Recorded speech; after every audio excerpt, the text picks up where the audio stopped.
नमस्कार मित्रों। मैं आज आपको कुछ बताने आया हूँ। हम बजट को लेकर कुछ रणनीतियाँ तय करने जा रहे हैं।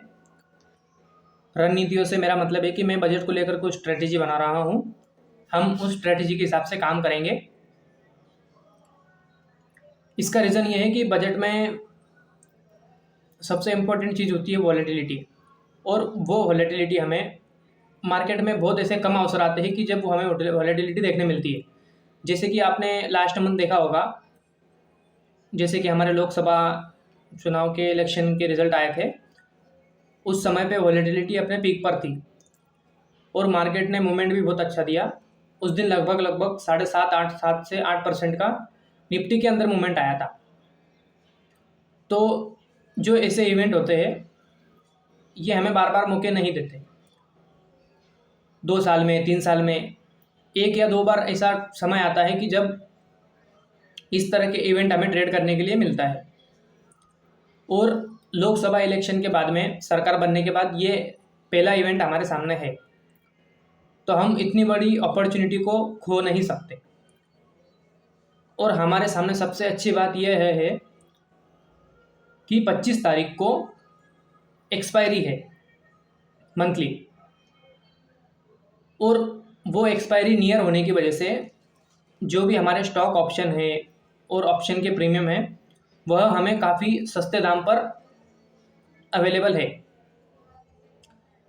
जो चीज़ आज से 2 महीने पहले, 3 महीने पहले 60-60, 70-70 रुपये के प्रीमियम पे अवेलेबल थी, वही चीज़ आज हमें 4 रुपये 5 रुपये के इतने सस्ते प्रीमियम पर अवेलेबल है। तो उसका सिंपल सा रीज़न यह है कि एक्सपायरी पास में है, इस वजह से वो हमें सस्ते मिल रहे हैं। तो हमको उस चीज़ का फ़ायदा उठाना चाहिए। मैं आपको एक सेकंड दिखा देता हूँ कि मैं किस स्टॉक्स की बात कर रहा हूँ और प्रीमियम किस तरह से।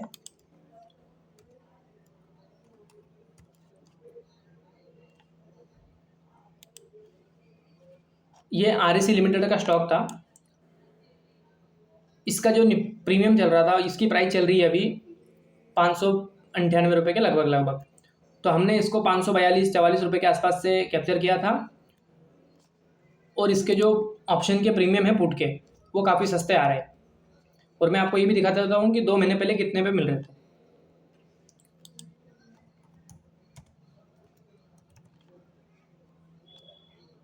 ये देखो, ये 25 जुलाई की एक्सपायरी है निफ्टी के पुट ऑप्शन की।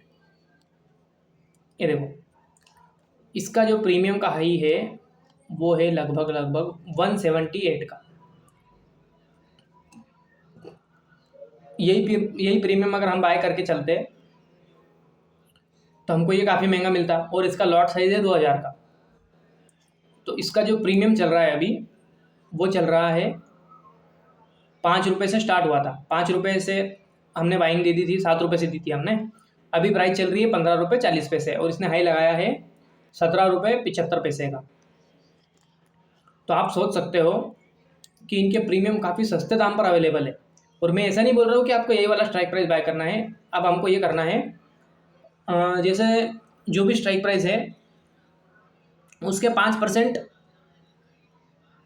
आगे का आउट द मनी बाय करना है। आउट द मनी इसलिए करना है क्योंकि हम इन द मनी कैरी नहीं कर सकते। आपको पता होगा, मार्जिन इशू की वजह से उसमें मार्जिन देना पड़ता है कैरी करने के लिए, और इतना मार्जिन हमारे पास है नहीं, तो हम उसको कैरी नहीं कर सकते। जैसे ही आपका जो भी प्रीमियम है वो आउट द मनी में से इन द मनी में आ जाता है, तो हमको उसमें से स्क्वायर अप हो जाना है जो भी हमारा प्रॉफिट लेके। और आपकी इच्छा हो, प्रॉफिट अच्छा हो गया हो तो उसमें ट्रेड ना ले। और अगर आपकी इच्छा भी होगी मेरे को थोड़ा सा छोटा मोटा अमाउंट लगाना है, तो आप उसी रेंज का एक आगे का आउट द मनी और खरीद सकते हैं। जैसे एग्जांपल के लिए 600 रुपये का प्रीमियम चल रहा है, मान लो 600 रुपये की प्राइस चल रही है, तो आपको उसके 600 का 5% आगे का, तो जैसे 600 अपने 570 रुपये 560 रुपये वो वाला स्ट्राइक प्राइस बाय करके चलना है। और हम ये 5% आगे का इसलिए करना है कि हम ये एक्सेप्ट करके चल रहे हैं कि मूवमेंट जो होगा वो 10% के लगभग लगभग होगा, इसलिए। ये बात हो गई अपने स्टॉक्स की कि प्रीमियम कौन सा बाय करना है। और बजट ही क्यों? उसका रीज़न सिंपल सा ये है कि बजट में जितने भी बजट का आप अगर डेटा देखोगे तो उसमें 5%, 3%, 4% का मूवमेंट आता ही है।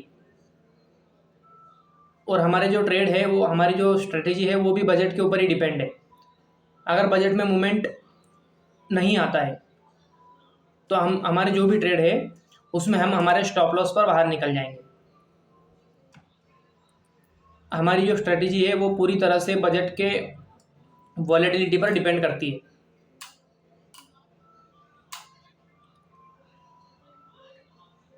तो हम यह एक्सेप्ट करके चल रहे हैं कि हमको इस बजट में अच्छी वॉलेटिलिटी देखने मिलेगी। और सबसे महत्वपूर्ण बात है पैसा कितना लगाना है। तो पैसा वो लगाना है जो पैसा खोने से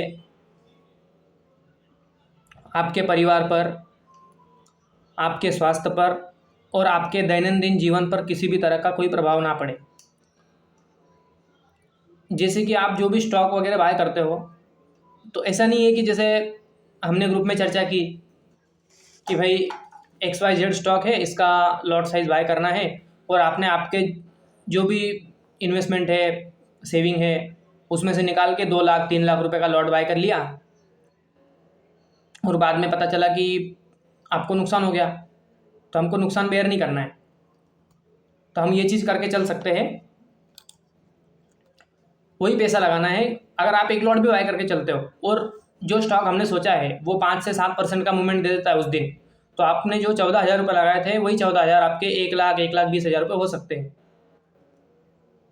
हमारा रिस्क है बहुत छोटा सा और प्रॉफिट है उसके बिहाफ में बहुत बड़ा। तो रिस्क जो है वो हमेशा छोटा ले और एक ही लॉट के साथ काम करें, ये मेरी विनती है आपसे।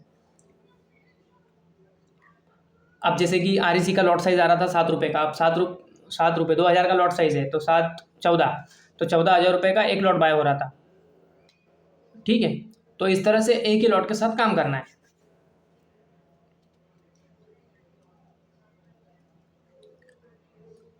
हाँ, एक चीज़, हम जो ट्रेड लेके चलेंगे वो सिर्फ अकेले जैसे स्टॉक्स में नहीं लेके चलेंगे, हम निफ्टी 50 के बोथ साइड में काम करेंगे। और साथ में जो स्टॉक हर बार मूवमेंट करते हैं बजट में, हम उनके साथ में काम करेंगे। और जिन्होंने काम करके दिया है लास्ट बजट में, प्रीवियस बजट में जो भी होके गए हैं, हम उनका पहले मूवमेंट कैप्चर करके मैं आपको वो ग्रुप में शेयर कर दूंगा कौन से स्टॉक है जिसमें काम करना है, किस में नहीं करना है। और आप अपने हिसाब से ही काम करना है आपको। मैं सिर्फ आपको दिशा दिखा सकता हूँ, पैसा आपका, रिटर्न आपका, सब कुछ आपका।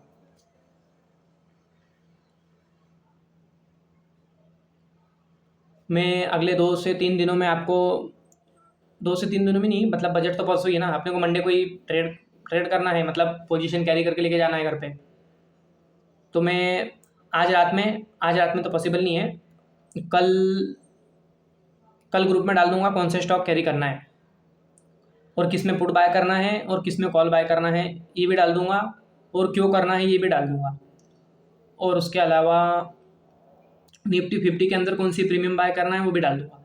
अब मैं आपको एक निफ्टी 50 का व्यूज़ शेयर कर देता हूँ कि मुझे क्या लग रहा है आने वाले दिनों में, मतलब मंडे के लिए।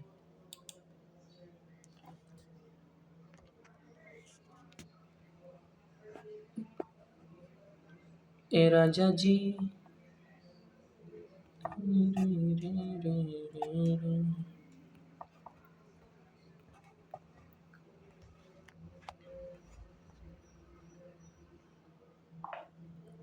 उम्मीद करता हूँ आपको मेरी बात समझ आई होगी।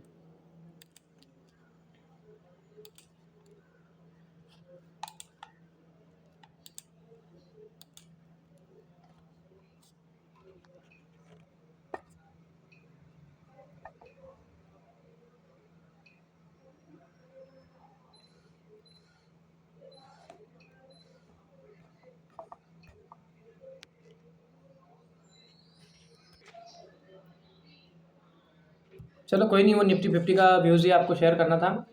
अभी मेरा नेट चल नहीं रहा है, तो मैं यही बोलना चाहता हूँ कि वही पैसा लगाएं जो पैसा खोने से आपको कोई हानि ना पहुँचे। मतलब अपना एक्स्ट्रा मनी यूज़ करें और स्टॉप लॉस फॉलो करें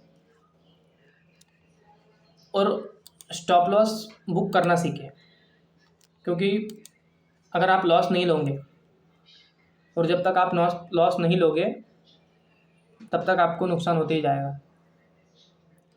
मैं ऐसा क्यों बोल रहा हूँ, क्योंकि जैसे कि आपने सोचा है कि मैं XYZ एक्सपायरी के दिन ट्रेड लेते हो आप, और आपका ट्रेड जो भी रहता है उसमें आपको पता है प्रीमियम डिके होते हैं एक्सपायरी के दिन बहुत जल्दी।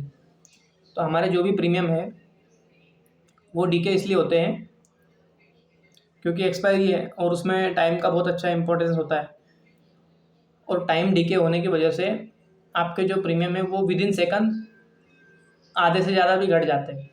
और आप सोचते हो कि मार्केट ने मूवमेंट भी दे दिया, पर उस समय के अंदर नहीं दिया ना, इस कारण से लॉस होता है। तो जैसे आपने जो भी ट्रेड लिया है वो 10-15 पॉइंट आपका ऐसे हिट कर देता है, तो आप उस समय पे बाहर हो जाइए और स्टॉप लॉस फॉलो करें, और मैंने जो ट्रेड बताए हैं उसको उस हिसाब से फॉलो करें। मैं ग्रुप में शेयर कर दूंगा, कल कल शेयर कर दूंगा, परसों शेयर कर दूंगा मॉर्निंग में। और वही पैसा लगाना जो आपके पास एक्स्ट्रा मनी हो, और स्टॉप लॉस फॉलो करना। और इसमें सबसे इम्पोर्टेंट चीज़ है, मार्केट मूवमेंट अगर देता है तो ही हमारे ट्रेड काम करेंगे। गुड नाइट, धन्यवाद।